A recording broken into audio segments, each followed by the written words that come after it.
Okay. Geshe started by responding to the questions that arrived. It's a question that is asking, I'm a bit confused because the first preliminary is to sweep the representations of the Buddha's body, speech, and mind. And the person says, I have already set up my altar. Do I have to rearrange them, take them down, and replace them every day or every session, or how often do I have to do it?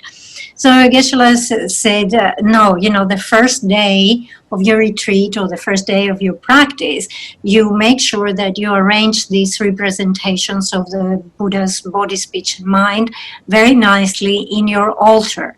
Then you don't have to move them around every session, every day, and so forth.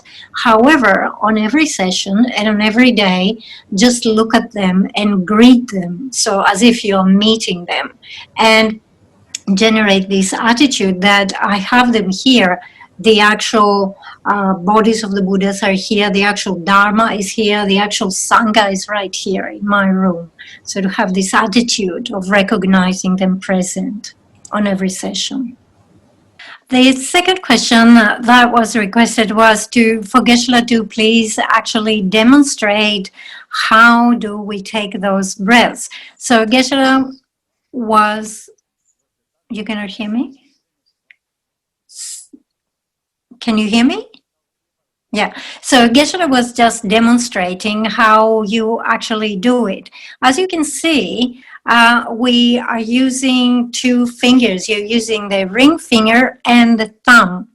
And you begin by blocking one nostril with your ring finger, and then you breathe in through the open nostril.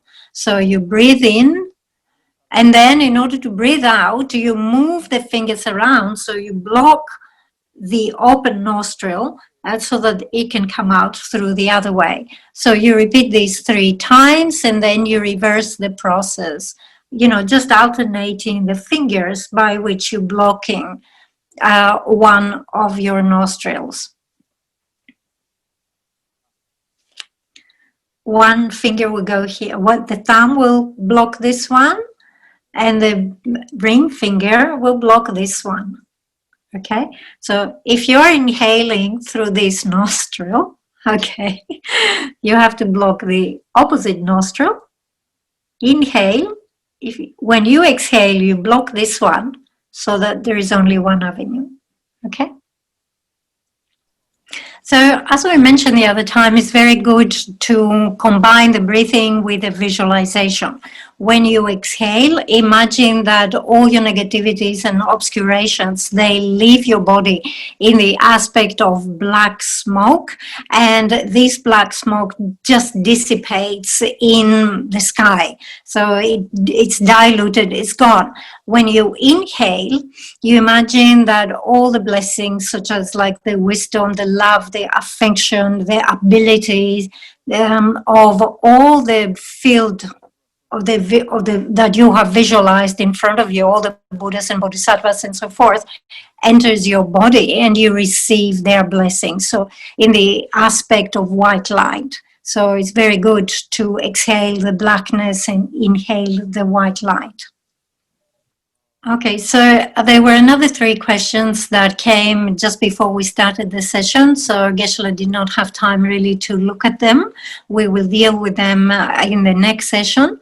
We just continue where we left off in the text, so we are doing the easy path, and as I say here, with regard to the stages of the path to enlightenment, there are 2 outlines: how to practice Guru devotion, which is the root of the path, and how to train one's mind after one has generated Guru devotion. So for the first one, how to practice Guru devotion, we have 3 stages: how to practice during the session, and what to do in between sessions. In terms of how to practice during the session, we have the preliminary, the actual, and the conclusion. Okay, so we were looking at the actual way how to practice Guru devotion, how we will do this during the session, and how we will do it in between sessions. In terms of how we do it during this session, we have the preliminary, the actual part, and then we have the conclusion. So we started talking about the preliminaries. We say there are 6 preliminaries. The first preliminary is how to clean the room and beautifully arrange representations of the body, speech, and mind of the Buddha. The second preliminary is how to beautifully arrange offerings that you have obtained in an honest manner. And then we come to the third preliminary, which is to sit in a proper posture and go for generate bodhicitta and go for refuge. So we were just at this point where it says, in a comfortable seat, in a pleasant place, assume the bodily position of the 8 points. We said either 7 or 8, so either you have the full posture of Vairochana, or any other comfortable position, right? And then you go for refuge, bodhicitta, and then refuge. Okay, so there were another 3 questions that just arrived just before we started our session tonight. So Geshe very kindly is responding to those. So the first question was like, what are those things we say that we arrange in the altar? We say that we have representations. Everyone, please click into your translation channel. Okay, so translation channel again. 那请大家选择你们的语言指导。Okay, can you hear me? All right. So the first question was, what are those things that we arrange in the altar? We say we have representations of the body, speech, and mind of the Buddha. So obviously, sometimes you hear the term basis, representing them. We're talking about something that represents the Buddha, right? The Buddha's body. So usually you have a statue. It represents the body of the Buddha. It's not the actual Buddha. It's a representative of the body of the Buddha. Then we have a representation of the speech of the Buddha in the form of the text. We have a representation of the mind of the Buddha in the form of a stupa. It's not the actual thing, it's a representation of that thing. So that is the question. Then there was a second question. What is the difference between the enjoyment body and the emanation body? Okay, so when we talk about the bodies of the Buddha, we say that the Buddhas established bodies for their own purpose and bodies for the purpose of others. In terms of the bodies for establishing the benefit of others, there are 2. There is the enjoyment body and there is the emanation bodies.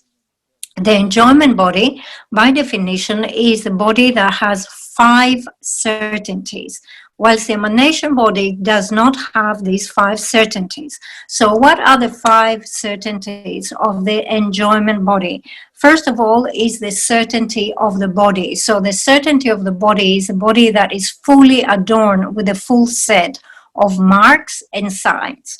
The second one is the certainty of the retinue, that this body, or the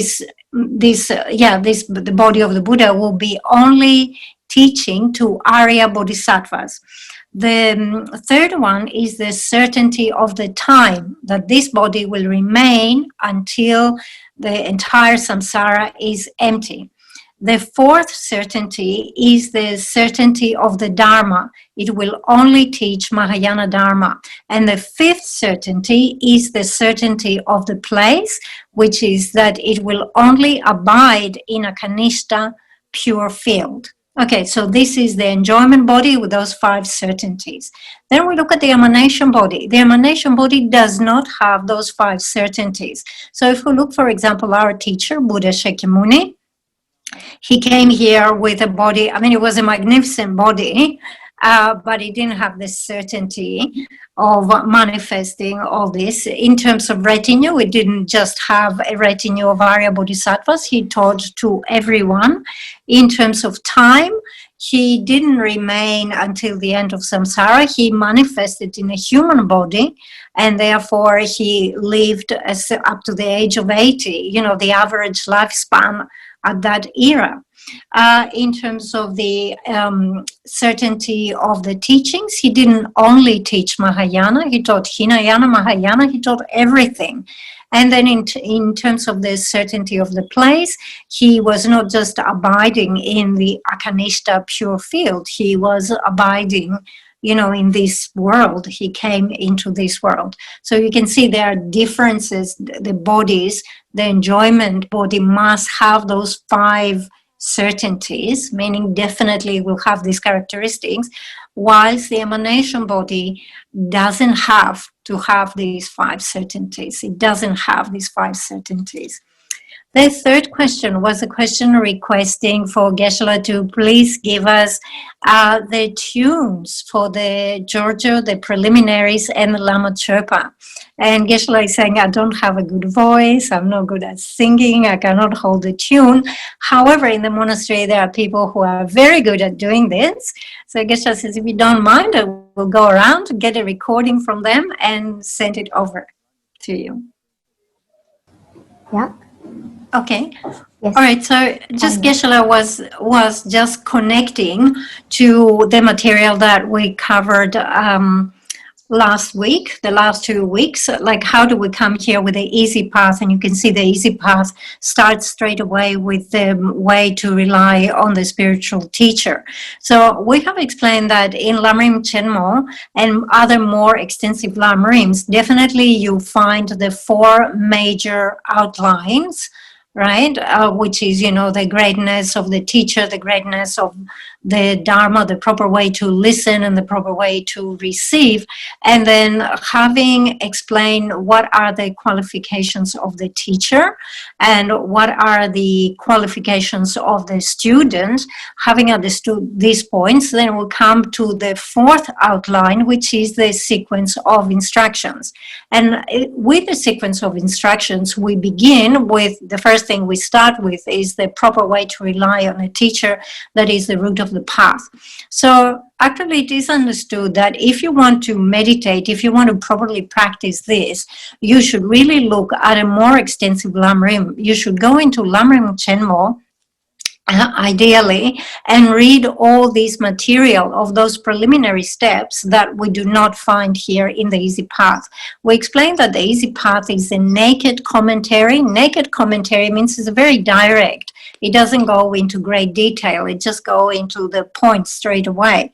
However, it would be very good if you went through all the outlines and all the subject matter that we have mentioned are missing from here, right, from those 3 preliminaries or main outlines, and read them again and again and meditate on those things. If you're serious about your practice and study of Lamrim, you should definitely do those things, okay? And then you see that you will go through all the subjects, you know, like the benefits of relying on the teacher, disadvantages of not relying, and so forth. So this is how we come here with the Easy Path that begins with the root of the path, how to properly rely on the teacher. Okay, so we said that at the beginning of the session, we have the preliminaries. There are 6 preliminaries. The first one is to clean the room and arrange representations of the body, speech, and mind. The second one is to beautifully arrange the offerings.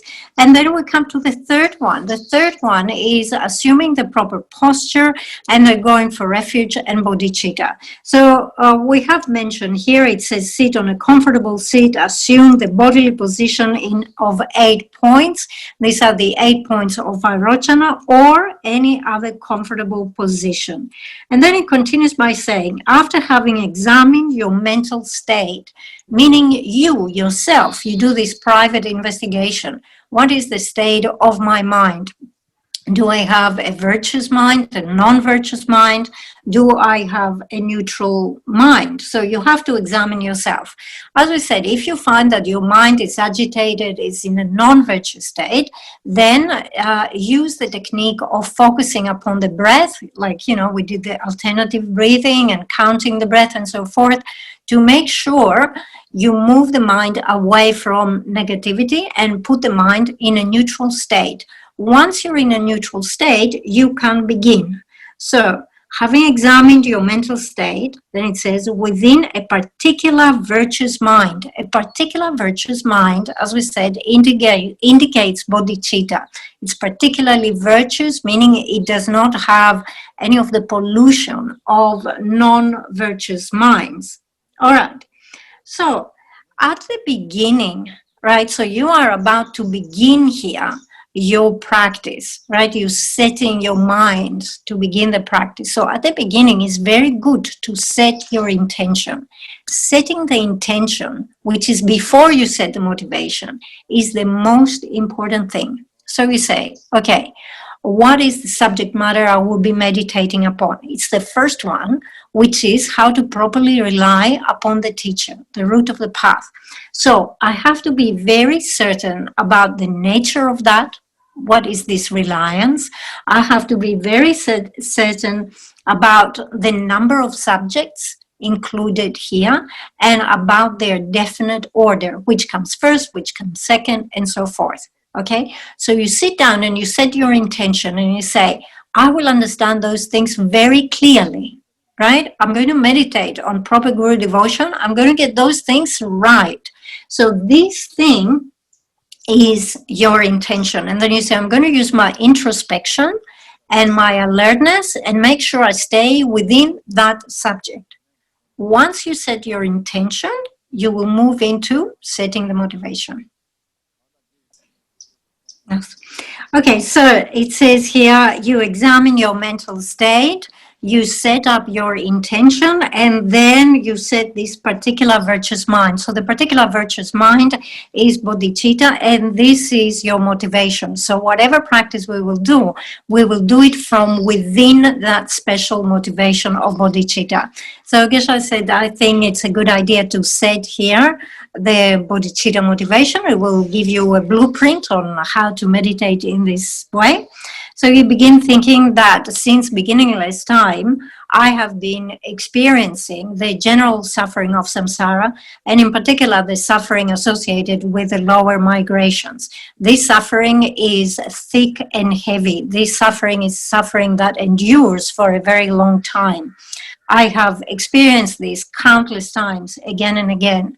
However, in this life, right now, today, due to the kindness of my guru and the objects of refuge, I have obtained a good human rebirth. Due to their kindness, I created some virtue, accumulated virtue, and that created the causes for me to obtain this precious rebirth. And now that I have this type of physical basis, it is very important that I do as much as I can try as much as I can in terms of my practice. If I don't put that effort now, it means again I will have to fall into samsara and continue operating under the influence of karma and afflictions.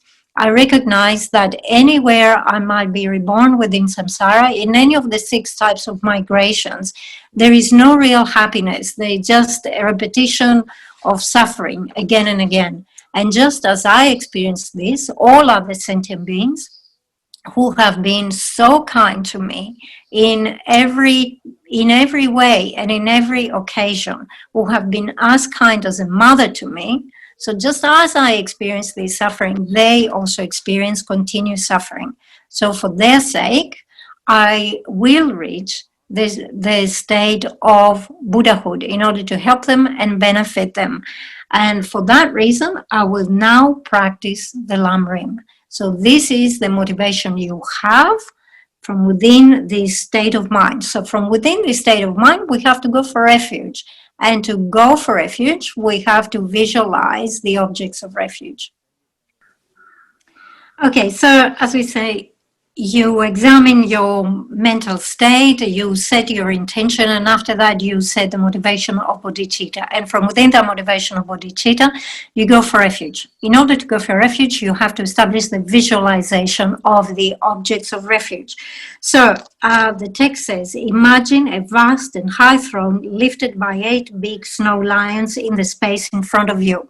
So in the space in front of you, about the level of your eyebrows and in a distance as far as when you stretch your arms, sort of like almost touching, but not quite, there you establish the visualization. So first of all, you have a throne, and that throne is made out of precious substances.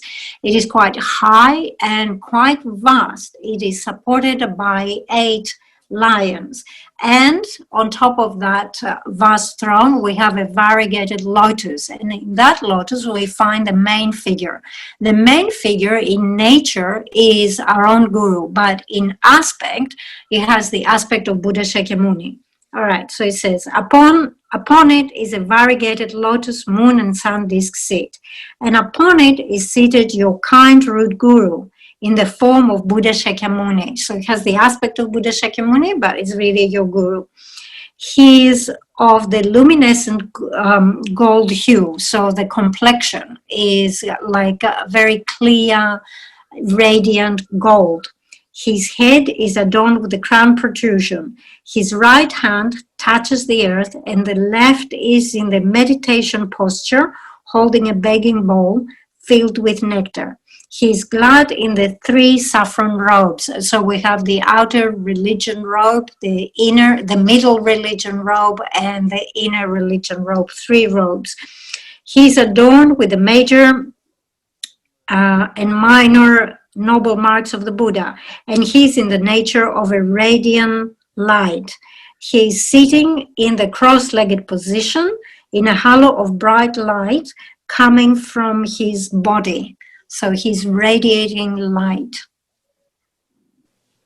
Okay, so as you can see, we have established the main figure, and then after the main figure, we have the retinue, or all the other figures that surround him.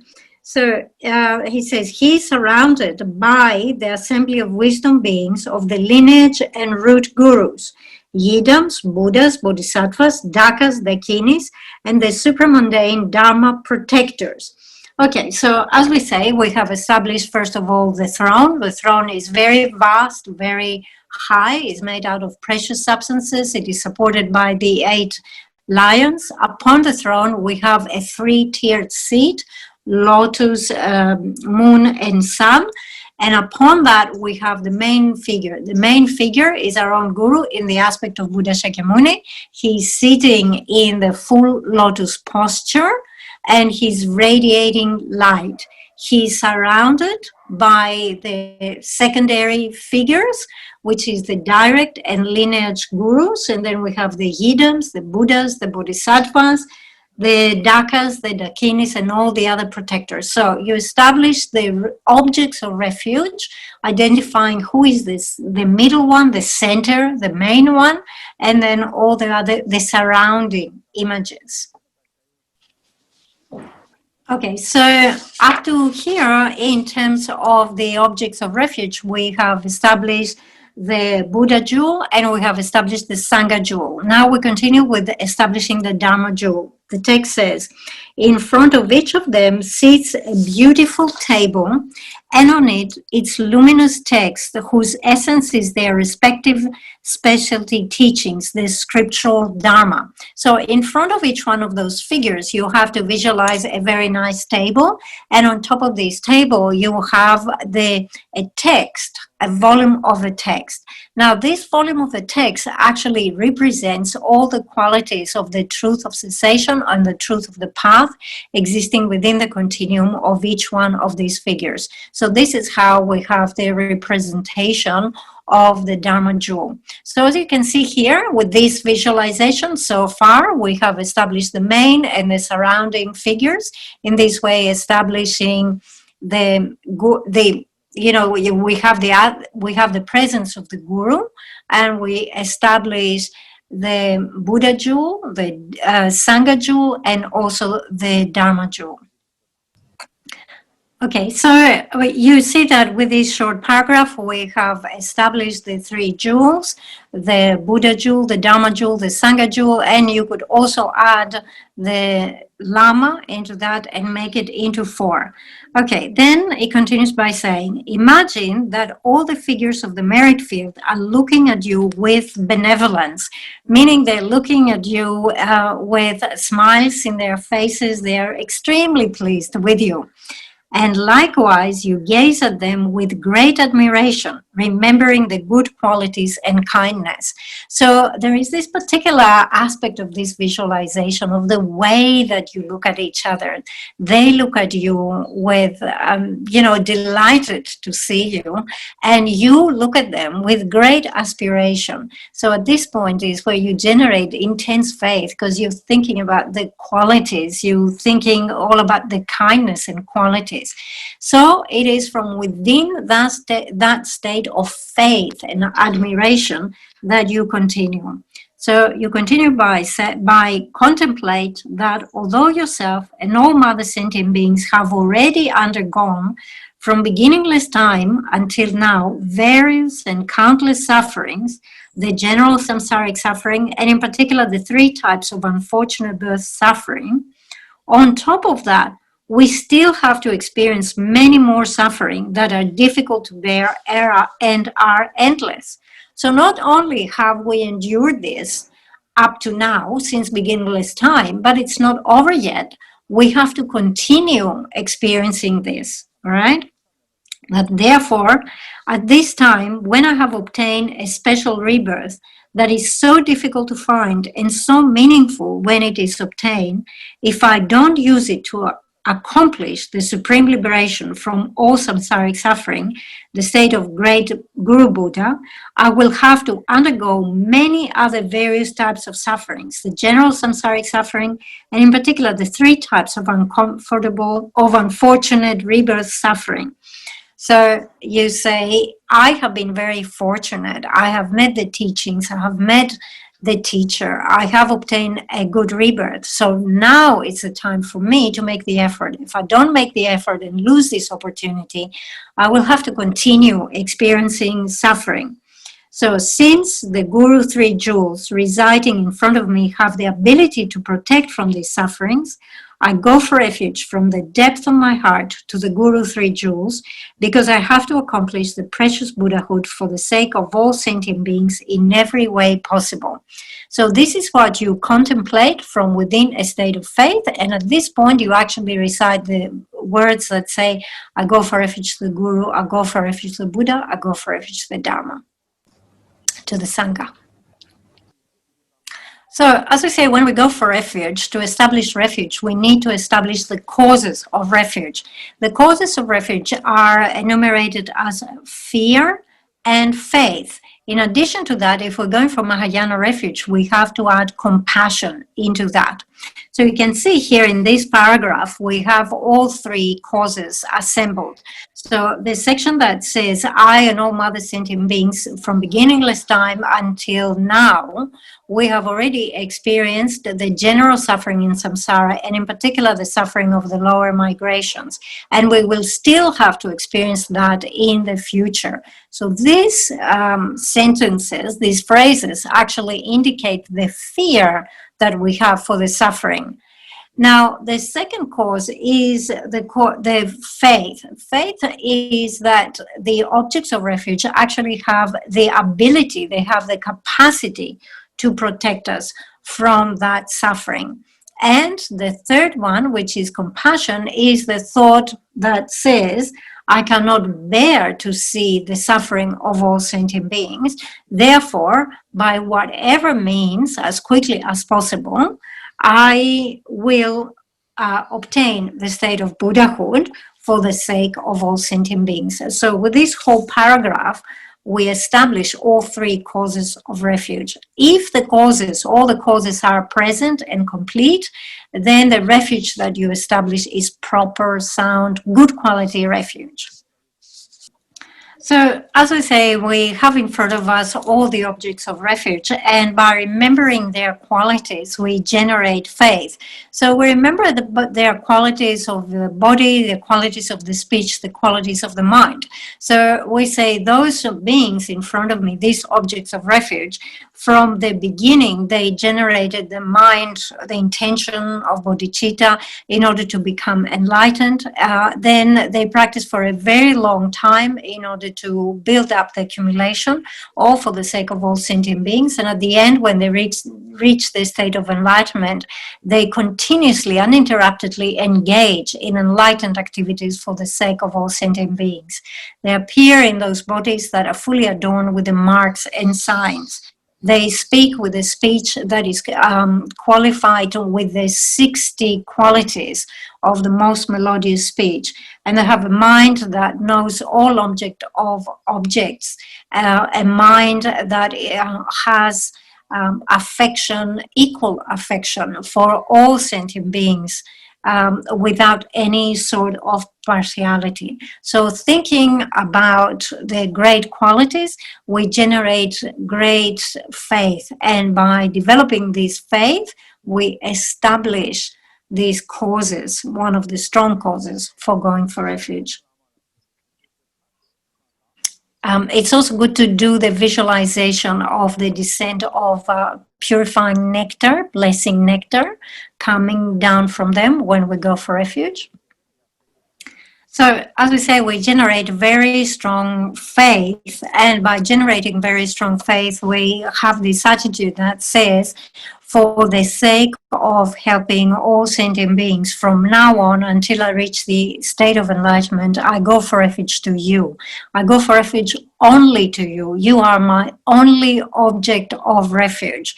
Whether good circumstances come, whether bad things come, you know everything. I completely entrust myself to you. I go for refuge for you. And with this thought, with this attitude, you begin reciting the line that says, I go for refuge to the Guru, I go for refuge to the Guru, I go for refuge to the Guru. So as you recite this, we say it is very good to also have this visualization of the descent of nectar. So you visualize that from the bodies of the direct and lineage gurus, 5 streams of nectar descend to you. They have 5 colors and they descend into you. They enter through the crown of your head, not just yourself, but all sentient beings. And as this nectar comes and enter your bodies, we imagine that all negativity and purify is cleared away. In particular, we imagine that negativity and obscurations created in relation to the body of the guru, like mistreating, not showing respect, or endangering the body of the guru, not listening to the speech of the guru, disturbing the mind of the guru. So negativity related to the body, speech, and mind of the guru, all this is cleansed and purified. And by doing this, our bodies now take this aspect of being clean and transparent and radiant. Also, we imagine that as the nectar descends, our lifespan, our merit, and our realizations and qualities increase, and that in all our future lives we will be taken care of by the gurus. So this is what we do as we repeat the line, I go for refuge to the Guru. So we say that we recite this line that says, I go for refuge to the Lama many times. It's very good to recite it 100 times. And for example, if you recite it 100 times, the first 50 times, you do the visualization where you think that you are removing negativities and obscurations with the descending nectar. And with the second set of 50 times, you imagine that you increase the qualities like, your lifespan, your realization, your good qualities, and so forth. So it's very good to do it like this. So once you finish doing the recitation of going for refuge to the Guru, then the next one is I go for refuge to the Buddha. So again, I go for refuge to the Buddha, I go for refuge to the Buddha. You recite it many times. And once you do that, you imagine that the nectars flow from the body of the Buddha. Okay. The next one is I go for refuge to the Dharma. Again, you recite it many times. This time, the nectars flow from the representation of the Dharma. Remember that in front of every member of the refuge visualization, we have a small desk, and on top of the desk, we have a volume of the text. So from that text, we imagine that purifying nectars come down to us. Then we say, go for refuge to the Sangha, go for refuge to the Sangha. And now the stream of nectar comes from the surrounding images or personalities that we have, right? So remember that we have bodhisattvas, we have dakas, dakinis, we have protectors, hearers, solitary realizers. So all of those represent the Sangha. So from their bodies, we receive the nectars. So again, the nectars in every case perform two functions. First, they remove negativity and obscuration created in relation to that particular object. So if it is the guru, or whether it is the Buddha or the Dharma or the Sangha, and then they give us the qualities from those objects. So as we say, when we do this visualization of the descent of nectars, those nectars purify negativity and obscuration in general, but also specific negativity that is created in relation to that object. So when we do this in relation to the guru, we purify negativity that we create in terms of endangering the body of the guru, not listening to the speech of the guru, and upsetting the mind of the guru. When we do it in relation to the Buddha, in general, we purify negativity, but specifically negativity that can come from destroying images of the Buddha. When we do it in relation to the Dharma, specifically, it purifies negativity of abandoning the Dharma. When we do it in relation to the Sangha, specifically, it purifies negativity created through creating disharmony within the Sangha. Okay, so general negativity, but specific negativity with each one of these objects. So the first part of the visualization is all about purification, and then after that we imagine that we receive good qualities and blessings. So this is how we do the practice. Okay, so we conclude here for tonight in terms of the presentation. So as you can see, we spoke here about going for refuge. So from the 6 preparatory rites, we're on the 3rd one, which is assuming the posture. We did that last week, and this week is going for refuge and generating bodhicitta. So we explain how to go for refuge. Then after that, we have to do more things, more petitions, and do the 4 immeasurables and so forth. So this is the material for next week, but this week we presented how to go for refuge, how to establish the visualization, and what to do during that. Okay, so we have some time left for questions and answers, so please come up with your questions. Okay, so we have 3 questions here. The first question is about this visualization that Geshe described today. We say that when we go for refuge, when we do the recitation, like go for refuge to the Guru, go for refuge to the Buddha, and so forth, we visualize that all our negativities and obscuration is exhaled, and it leaves our body in the aspect of black smoke, and it goes and dissipates out into this ether. And then when we receive the white light with all the blessings of the Buddhas and so forth, the Guru, the Buddha, and so forth, and that they fall upon us and they bless us. However, they say in Taiwan, there was this monk, this teacher, who was teaching them a different technique. And that technique involved a visualization where they were breathing in, and when they were breathing in, they would imagine that they take in themselves the negativity and obscuration of all sentient beings, and when they breathe out, they send out all the well-being, the happiness, the qualities, the realizations. So it seems like that they are exactly the opposite visualizations of what we were doing here. So the question is one is better in one occasion or another? So Geshe was saying you have to understand that in different occasions, as we train for different things, we have different visualizations. So here we're giving the visualization for when you go for refuge. So the important thing when you go for refuge is to make sure that your mind is in a virtuous state. And in order to be in a virtuous state, first of all, you have to be in a neutral state, which means you have to get rid of, you have to exhale of all your mental preconceptions or your afflictions or your confusion and so forth. So when you go for refuge, it makes sense that you exhale, you get rid of that. And then because you go for refuge, you want to receive all the blessings. You want to, that thing to rain down on you, and you increase your qualities and realizations and so forth.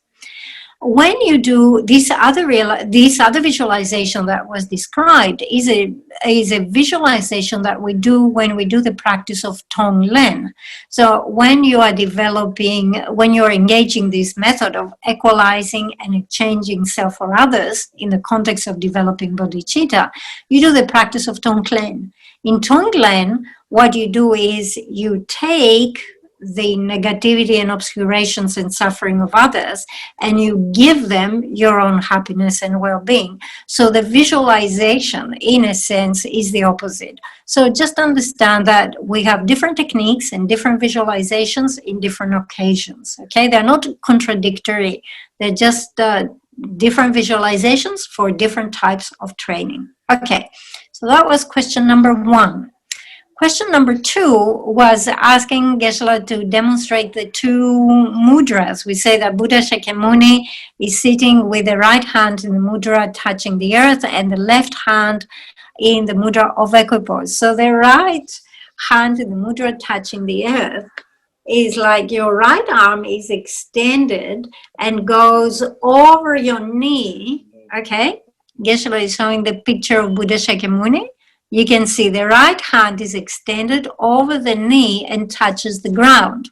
The left hand is like the palm is cupped up, facing up. It's, is at the level of your navel. And in that, you have the begging bowl. All right. So if you look at any image of Buddha Shakyamuni, you will recognize that mudra. Okay. Now, the third question was the question about the root lama. How do you identify who is your root lama? So again, here we have different criteria according to the occasion.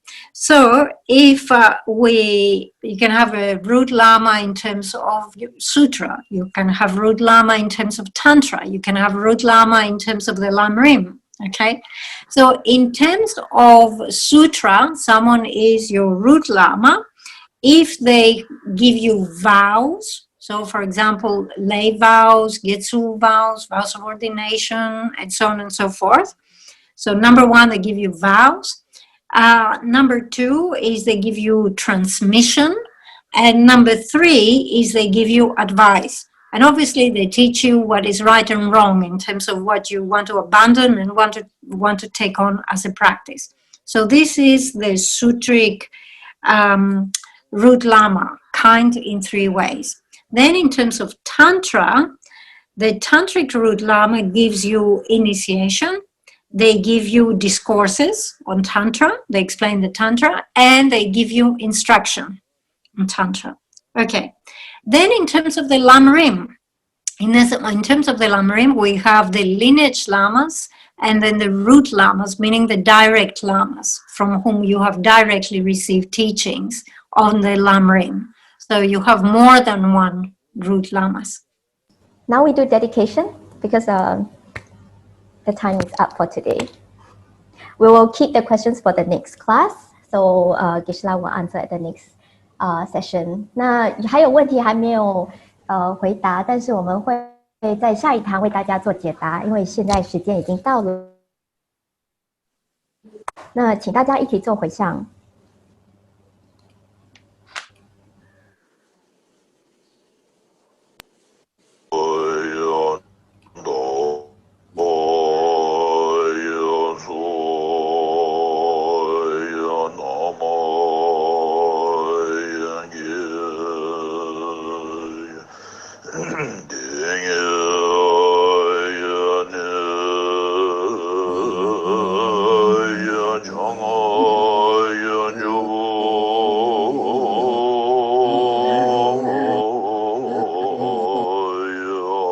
Hello.